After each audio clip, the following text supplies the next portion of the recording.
Welcome back.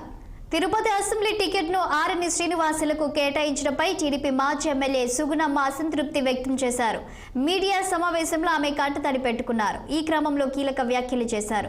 ఆధ్యాత్మిక నగరంలో తనకు అన్యాయం జరిగిందని, తాను కూటమి అభ్యర్థికి సపోర్ట్ చేసినా కార్యకర్తలు సపోర్ట్ చేయరని తెలిపారు. అధికారం ఉన్నా లేకున్నా ప్రజల పక్షాన నిలబడి పోరాటం చేశామని, తిరుపతి ఎమ్మెల్యే అభ్యర్థి విషయంలో పునరాలోచించాలని టీడీపీ అధిష్టానాన్ని సుగుణమ్మ కోరారు. తాను ఇండిపెండెంట్ గా పోటీ చేయవలసిన అవసరం లేదని పేర్కొన్నారు. అయితే తాను ఎలాంటి ఆవేదన గాని ఆవేశపూరితంగా గాని మాట్లాడలేదని స్పష్టం చేశారు.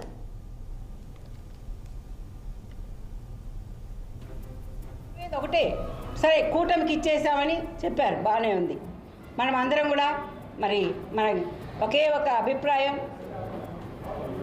మన రాష్ట్రానికి ప్రజాస్వామ్యాన్ని పరిరక్షించబడాలి, అదేవిధంగా రాష్ట్రంలో సుపరిపాలన రావాలని మనం అందరం కూడా ఒక మంచి నిర్ణయం తీసుకున్నాం.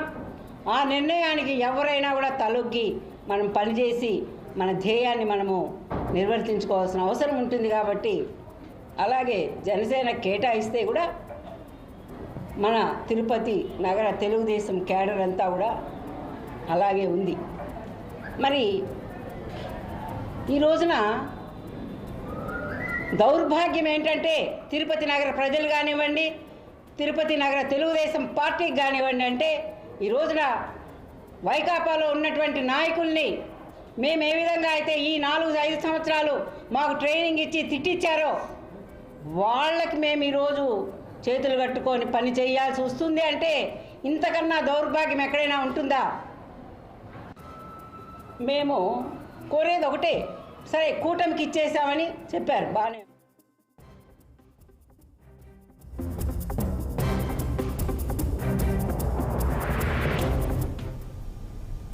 దీనిపై మరింత సమాచారం మా ప్రతినిధి గిరినాథ్ రెడ్డి అందిస్తారు. తిరుపతి అసెంబ్లీ సీటు ఏ పార్టీకి కేటాయిస్తారు, అభ్యర్థి ఎవరైనా ఆసక్తికరంగా జిల్లా రాజకీయాలు కానీ అటు రాష్ట్ర వ్యాప్తంగా కూడా సరే తిరుపతి స్థానానికి ఉన్నంత ప్రాధాన్యతతో అందరూ చూపు కూడా సరే తిరుపతి అసెంబ్లీ స్థానం పైన అయితే ఉంది. అయితే గత కొద్ది రోజులుగా కూడా సరే జనసేన పార్టీకే కేటాయిస్తారంటూ కూడా సరే ప్రచారం జరిగింది. అయితే పవన్ కళ్యాణ్ పోటీ చేస్తారు ఇక్కడి నుంచి అంటూ కూడా జనసేనకు చెప్పుకొచ్చారు. అయితే వీటన్నిటికీ కూడా తెరదింపుతూ నిన్న అధికారికంగా ఆర్ఎన్ శ్రీనివాస్ పేరునైతే జనసేన అధినాయకుడు పవన్ కళ్యాణ్ ప్రకటించడం జరిగింది. అయితే ఇవాళ మాజీ ఎమ్మెల్యే సుగుణమ్మ తన నివాసంలో మీడియా సమావేశం నిర్వహించి ఏదైతే అధినాయకునికి మరోసారి తమ ఆర్ఎన్ శ్రీనివాస్ పేరు కాకుండా తిరుపతిలో మరో ఎవరినైనా పేరును పరిశీలించాలంటూ కూడా సరే ఆ మీడియా సమావేశం ద్వారా వివరించిన పరిస్థితి అయితే ఆమె మీడియా సమావేశంలో కొన్ని ఆసక్తికర వ్యాఖ్యలు అయితే చేసిన పరిస్థితి అయితే కూడా ఉంది. నేను రెబెల్ ఎమ్మెల్యేగా అయితే పోటీ చేయను, అదేవిధంగా స్వతంత్ర అభ్యర్థిగా అయితే కూడా పోటీ అయితే చేయను, కానీ అవసరం కూడా నాకు లేదు అనేసి తన రాజకీయ కుటుంబం నుంచి మొదటి నుంచి ఉన్నాను, తమ భర్త తిరుపతి ప్రజలకు ఎనలేని సేవ చేశాడు, తిరుపతి రాజకీయాల్లో కీలకంగా ఉన్న తన భర్త తమ రాజకీయాల్లో అధికారంలో ఉన్నప్పుడు కానీ అధికారం లేనప్పుడు కానీ ప్రజల పక్షాన్ని నిలబడ్డాము, తమను కాదనేసి ఇవాళ ఎక్కడో చిత్తూరు జిల్లా సిట్టింగ్ ఎమ్మెల్యేగా ఉన్నట్టు ఆర్ఎన్ శ్రీనివాస్ పేరును పరిశీలించి ఇవాళ రావడం ఏంటంటే కూడా సరే ఆ మండిపడిన పరిస్థితి అయితే కూడా ఉంది.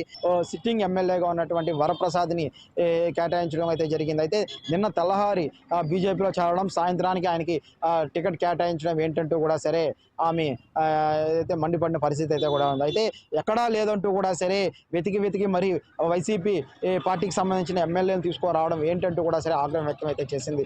అయితే తాము ఒప్పుకుంటామే కానీ తన పార్టీ క్యాడర్ అయితే తెలుగుదేశం పార్టీ నాయకులు కానీ అదే ప్రజలు కూడా దీన్ని ఒప్పుకునే ప్రసక్తి అయితే లేదు, వాళ్ళకి చాలా బాధ అయితే ఉండదు అనేసి కూడా సరే ఆమె ఆవేదన వ్యక్తం చేసిన పరిస్థితి అయితే కూడా ఉంది. అయితే కొద్ది రోజులుగా మనం చూస్తున్నాం తిరుపతిలో ఈ నెల 13వ తేదీ ఆర్ఎన్ శ్రీనివాస్ పేరు ప్రకటించడం, దాని తర్వాత ఆయన తిరుపతి నగరంలో పర్యటించడం, అప్పటి నుంచి కూడా సరే ఆయనకు వ్యతిరేకంగా కూడా సరే ఇట్లా ప్రచారం అయితే జరుగుతున్న అతన్ని మాకు అధినాయకులు చెప్తే కానీ మేము పనిచేయమంటూ కూడా సరే అటు జనసేన నాయకులు కానీ అటు తెలుగుదేశం పార్టీ నాయకులు కూడా చెప్తున్నారు. అయితే ఆర్ఎన్ శ్రీనివాస్ మాత్రం ఒకటే చెప్తున్నారు, కూటమిలో భాగంగా మాత్రమే నాకు సీట్ వచ్చింది కాబట్టి ఎవరికి సీట్ ఆశావాహులకు రాకపోవడం వాళ్ళకి బాధాకరం అయితే కలుగుతుంది. అయితే వీళ్ళందరినీ కలుపుదలకు పోయి తిరుపతి నగరాన్ని ఇంకా అభివృద్ధి చేస్తానంటూ కూడా సరే ఆర్ఎన్ శ్రీనివాస్ కూడా ఆ 60తో కూడా మాట్లాడడం జరిగింది. అయితే ఏది ఏమైనప్పుడు కూడా సరే నిన్న అధికారికంగా ఆర్ఎన్ శ్రీనివాస్ పేరు ప్రకటించినప్పటికీ తర్వాత కూడా సరే ఇప్పటికి కూడా సరే అసంతృప్తి అయితే ఉంది. అటు జన సైనికుల్లో కావచ్చు, అటు టీడీపీలో కూడా కావచ్చు. కేవలం చోటా మోటా నాయకులు మాత్రమే ఆర్ఎన్ శ్రీనివాస్ అయితే తిరుగుతున్నాడు. అయితే జిల్లా నాయకులు ఫస్ట్ లేట్ హరిప్రసాద్ ముందుండి కూడా సరే ఆర్ఎన్ శ్రీనివాస్ ప్రచారంలో అయితే కూడా ముందుండి ఆయన సారథ్యంలో ప్రచారం తిరుపతి నగరంలో అయితే సాగుతున్న పరిస్థితి అయితే కంటతడి పట్టుకునింది మాజీ ఎమ్మెల్యే సుగుణమ్మ. తమను కాదనేసి ఇవాళ ఆయనకి టికెట్ ఇవ్వడం ఏంటంటూ కూడా అని సరే ఏ సర్వే చేసి ఆయన పేరు ప్రకటిస్తున్నారు.